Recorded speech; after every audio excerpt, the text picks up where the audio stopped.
monkey pox or mpox இத பத்தின ஒரு அவேர்னஸ் வீடியோ தான் இதுல. ஆப்பிரிக்கன் கண்ட்ரீஸ்ல வந்துட்டு இப்போ எம்பாக்ஸ் மங்கி பாக்ஸ் அப்படின்ற சொல்ற அந்த நோயை பத்தி நிறைய கேள்விப்படுறோம். மங்கீஸ் கிட்ட இருந்து வரக்கூடிய ஒரு இன்ஃபெக்ஷனை கண்டுபிடிச்சாங்க. 30 கேஸ் இந்தியாவில் வந்து ஐடென்டிஃபை பண்ணியிருக்காங்க. இன்ஃபேக்ட் வந்துட்டு குழந்தைங்களுக்கு வந்து எந்த அளவுக்கு அஃபெக்ட் பண்ணும்? ஸோ இது வந்து குழந்தைங்களை கண்டிப்பாக அஃபெக்ட் பண்ணும். வணக்கம், நான் டாக்டர் கார்த்திகேயன், குழந்தைகள் நல மருத்துவர். ஸோ இப்போ நீங்கள் பேப்பரில் பார்த்தீங்கன்னா மங்கி பாக்ஸ் ஒரு எம்பாக்ஸுங்கிற ஒரு டிசீஸ் வந்து இப்போ பரவலாக உலகம் எங்கும் பரவிட்டு இருக்குன்னு சொல்கிறாங்க. ஸோ இப்போ இதை பற்றின ஒரு அவேர்னஸ் வீடியோ தான் இதில். ஸோ இதுக்காக வந்து நம்மக்கிட்ட ஜாயின் பண்ணியிருக்கிறது மிஸ்டர் ஆனந்த், என்னுடைய டிஜிட்டல் மார்க்கெட்டிங் மேனேஜராக.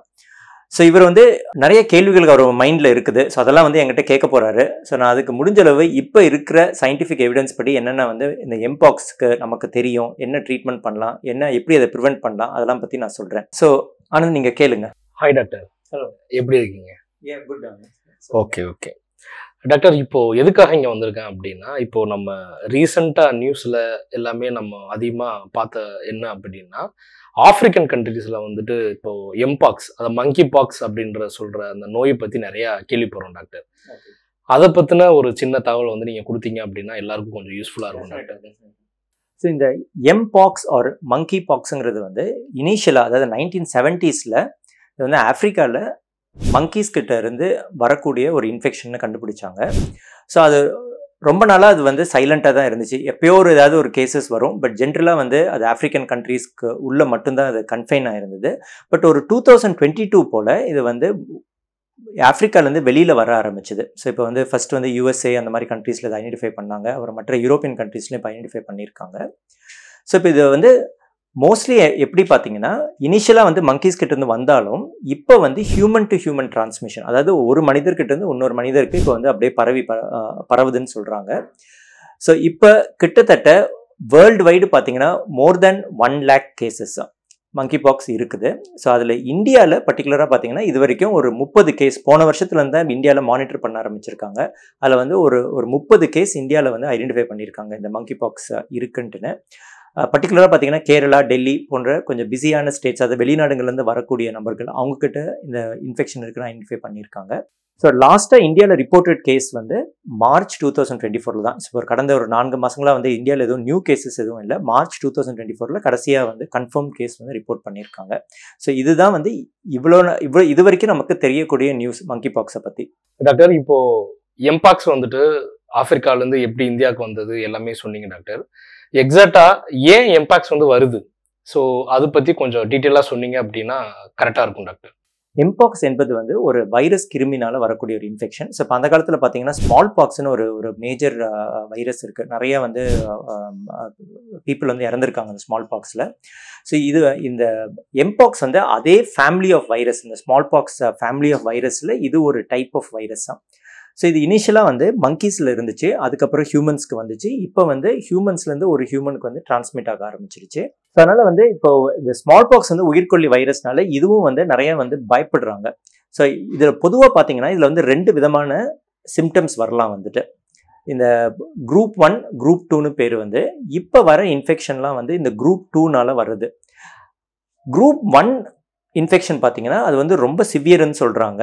அது மாதிரி வந்து சில்ட்ரன்லேயும் வந்து அது ரொம்ப சிவியராக அஃபெக்ட் ஆகும்னு சொல்கிறாங்க. பட் இப்போ வந்திருக்க அவுட் பிரேக், அதாவது இப்போ வந்து USA இந்தியாவிலலாம் வந்திருக்க அவுட் பிரேக் வந்து குரூப் 2 வைரஸ்னால வந்த அவுட் பிரேக்.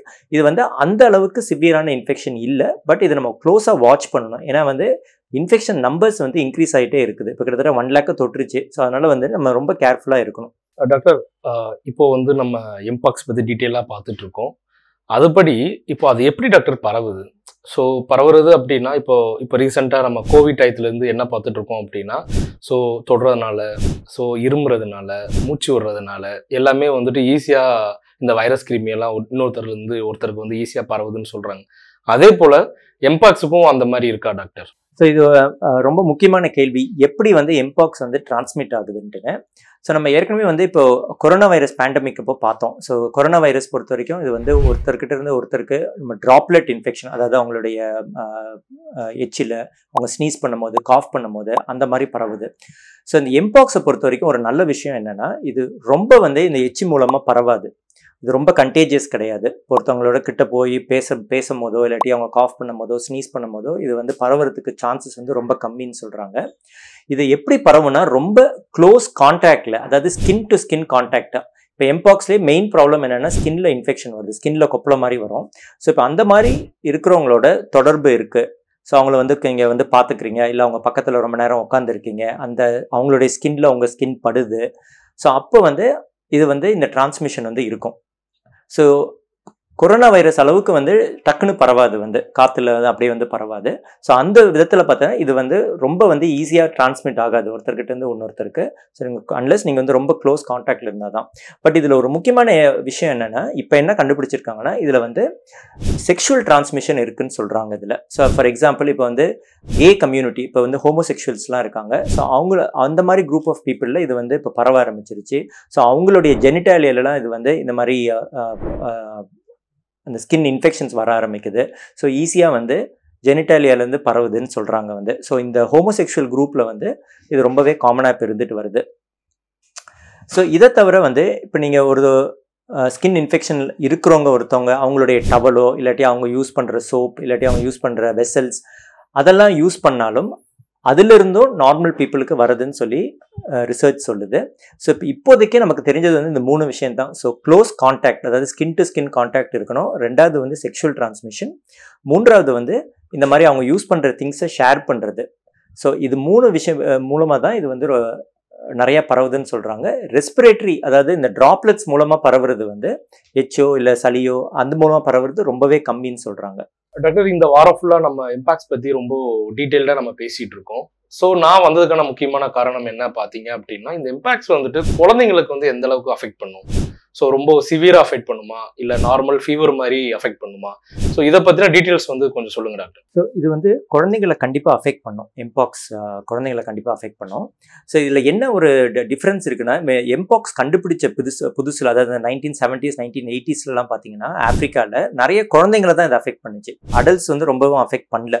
ஸோ இனிஷியலாக வந்து நிறைய சில்ட்ரன் தான் இதில் வந்து அஃபெக்ட் ஆனாங்க. பட் இப்போ ரீசெண்டாக பார்த்தீங்கன்னா இப்போ 2022க்கு அப்புறம் நிறைய அடல்ட் பாப்புலேஷனும் அஃபெக்ட் ஆக ஆரம்பிச்சிட்டாங்க. ஸோ இது வந்து அடல்ட்ஸ் அண்ட் சில்ட்ரன், இது பாகுபாடு ஒன்றும் பார்க்கறது இல்லை. இந்த வைரஸ் வந்து 2 குரூப் ஆஃப் பீப்புளையும் வந்து அஃபெக்ட் பண்ணுது. 2 பேருக்குமே கிட்டத்தட்ட சிம்டம்ஸ்லாம் ஒரே மாதிரி தான் இருக்குது. ஸோ அதனால் வந்து போத் அடல்ட்ஸ் அண்ட் சில்ட்ரன் 2 பேருமே கேர்ஃபுல்லாக இருக்கணும். நான் ஏற்கனவே சொன்ன மாதிரி சில்ட்ரனுக்கு வந்து வரது பார்த்தீங்கன்னா அடல்ட்ஸ் கிட்ட இருந்து தான் வரும். மோஸ்ட்லி அவங்க கேரர்ஸ், அவங்களுடைய பேரண்ட்ஸோ இல்லாட்டி ஸ்கூலில் ஏதாவது கான்டாக்ட் இருக்கலாம், அவங்ககிட்ட இருந்து தான் வந்து சில்ட்ரனுக்கு வரும். அதனால வந்து சில்ட்ரனுக்கு வந்து கண்டிப்பாக இது வரும். ஸோ கேர்ஃபுல்லாக தான் இருக்கணும். பட் இந்த வாட்டி வந்து வந்த அவுட் பிரேக் அடல்ட்ஸ்லேயும் நிறையா வந்துகிட்டு இருக்குது. டாக்டர், இப்போ குழந்தைங்களுக்கு எந்த அளவுக்கு பரவுது அப்படின்னு சொல்லியிருந்தீங்க, அதில் வந்துட்டு அடல்ட்டுக்கு தான் அதிகமாக பரவுது அப்படின்னு சொல்லியிருக்கீங்க. அப்போ அடல்ட்டுக்கு வரப்போ என்னென்ன சிம்டம்ஸ்லாம் இதில் நம்ம ஈஸியாக கண்டுபிடிக்கலாம் டாக்டர்? ஸோ நீங்கள் இப்போ எம்பாக்ஸ் சிம்டம்ஸ்ன்னு பார்த்தா இது ஆரம்பத்தில் எனி அதர் வைரல் இன்ஃபெக்ஷன்ஸ் மாதிரி தான் வரும். ஸோ ஃபார் எக்ஸாம்பிள் இப்போ வந்து நீங்கள் உங்களுக்கு ஒரு சிக்கன் பாக்ஸோ இல்லாட்டி மீசில்ஸோ வந்ததுன்னா என்னென்ன சிம்டம்ஸ் இருக்குமோ அதே மாதிரி தான் எம்பாக்ஸ்லேயும் ஆரம்பத்தில் இருக்கும். ஃபார் எக்ஸாம்பிள் நீங்கள் உங்களுக்கு குழந்தைக்கு வந்து இல்லை பெரியவர்களுக்கும் சரி, இது சிம்டம்ஸ் பொறுத்த வரைக்கும் 2 பேருக்குமே காமன் தான், adults and children. So fever வரலாம், அவங்களுக்கு வந்து கோல்டு, காஃப், பசியின்மை, வாமிட்டிங், டயரியா, ஹெட்ஏக்லாம் வரலாம், ரொம்ப வந்து டயர்டாக ஃபீல் பண்ணுவாங்க. ஸோ இதில் முக்கியமான ஒரு டிஃபரன்ஷியேட்டிங் ஃபேக்டர் பார்த்தீங்கன்னா இந்த நெறி கட்டுறது, அதாவது லிம்ஃபடினோபத்தின்னு சொல்கிறது. இப்போ நீங்கள் நார்மலாக தொட்டு பார்த்தீங்கன்னா நிறைய சில்ட்ரனுக்கு வந்து இந்த நெக் ஏரியாவில் சின்ன சின்ன கட்டி மாதிரி இருக்கும், பால் மாதிரி இருக்கும். இது வந்து இந்த நெறி கட்டுறதுன்னு சொல்கிறது, லிம்ஃப் நோடுன்னு சொல்லுவாங்க. ஸோ இந்த எம்பாக்ஸ் இன்ஃபெக்ஷனில் நிறைய சில்ட்ரனில் வந்து இந்த ஏரியாவில் இந்த கட்டி ஏற்படும், லிம்ஃப் நோட் என்லார்ஜ்மெண்ட்னு சொல்கிறது. அந்த கட்டி வந்து இருக்கும். வேற இப்போ நீங்கள் மற்ற இன்ஃபெக்ஷன்ஸில், வைரல் இன்ஃபெக்ஷன்ஸில் இதெல்லாம் வரணும்னு அவசியம் கிடையாது. ஸோ அதே மாதிரி இந்த இடத்துல இந்த ஆக்சிலான்னு சொல்லுவோம், இங்கேயும் வந்து லிம்ஃப் நோட்ஸ் வந்து என்லார்ஜ் ஆகிறதுக்கு வாய்ப்பு இருக்குது. ஸோ இதெல்லாம் தான் வந்து ஆரம்ப ஸ்டேஜில் இருக்கக்கூடிய சிம்டம்ஸ் தான். ஸோ கொஞ்ச நாள் போனோன்னே, அதாவது ஒரு 4-5 நாள் இந்த ஃபீவர், சரியாக சாப்பிடாமல் இருக்கிறது, கோல்டு, காஃப், வாமிட்டிங்லாம் இருக்கலாம். அதுக்கப்புறம் ஸ்கின் இன்ஃபெக்ஷன் ஆரம்பிச்சிடும். ஸோ ஒரு 5th டே 6th டேலேருந்து ஸ்கின் இன்ஃபெக்ஷன் ஆரம்பிச்சிடும். ஸோ இந்த ஸ்கின் இன்ஃபெக்ஷன் தான் வந்து எம்பாக்ஸில் ரொம்ப முக்கியமான ப்ராப்ளம். ஸோ அதை நான் தனியாகவே டீட்டெயில்டாக சொல்கிறேன். ஸோ இந்த ஸ்கின் இன்ஃபெக்ஷன் கிட்டத்தட்ட 2 வாரம் வரைக்கும் இருக்கும். ரொம்ப தேங்க்ஸ் டாக்டர். இப்போ ரீசெண்ட் டேஸில் நம்ம கேள்விப்பட்டிருக்கிற இந்த எம்பாக்ட்ஸ் பற்றிட்டு ரொம்ப டீட்டெயிலாக சொல்லியிருந்தீங்க.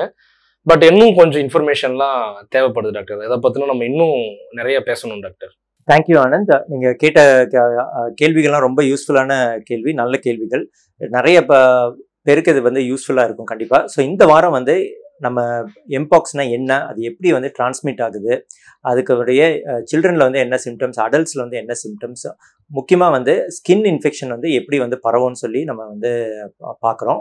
அடுத்த வாரம் வந்து நான் இந்த ஸ்கின் இன்ஃபெக்ஷன்லேயும் கொஞ்சம் டீட்டெயில்ஸ் நான் சொல்கிறேன். ஏன்னா இதுலேயே நிறைய டைப்ஸ் ஆஃப் ஸ்கின் இன்ஃபெக்ஷன்ஸ் வரும். ஸோ அந்த டீட்டெயில்ஸ்லாம் சொல்கிறேன். அதே தவிர அதை வந்து எப்படி வந்து எம்பாக்ஸ் வந்து கண்டுபிடிக்கலாம், அதுக்கு என்ன ட்ரீட்மெண்ட் இருக்குது, என்னென்ன ப்ரிவென்டிவ் மெத்தட்ஸ் இருக்குது, அது எல்லாமே வந்து நான் நெக்ஸ்ட் வீக் டிஸ்கஸ் பண்ணுறேன். தேங்க்யூ.